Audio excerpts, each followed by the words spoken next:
বৌদির সাধে অনুষ্ঠানে দেখো কি কি খাইয়েছিল, একটু পজ করে দেখে নিও। কলাইয়ের ডালের বড়া কি সুন্দর হয়েছিল খেতে, আমার খুব ভালো লেগেছে। আর এটা হচ্ছে মাছের মাথা, বৌদি দিয়েছে। বৌদি বলছে এটা তুমি দইটাও বলেছে তুমি খাবে। যে লাল শাক বাদাম দিয়ে, আমার খুব ভালো লাগে খেতে এটা। আর ছিল মাছ তরকারি, আর এটা হচ্ছে আলুর চিপস।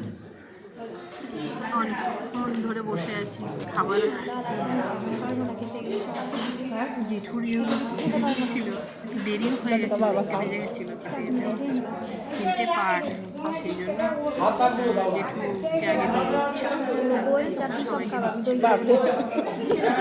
আর আমি নিয়েছিলাম হচ্ছে ফ্রাইড রাইস আর ডাল দিয়ে আমি খেয়েছি। ভাত ছিল, অনেক দেরি হয়ে গেছিলো বলে আর পারছিলাম না খেতে, একদম কমে গেছিল।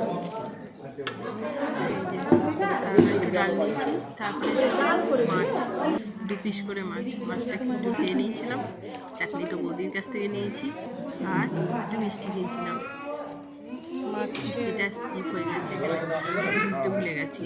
আর এই হচ্ছে আমার দাদা বৌদি। এই বাই।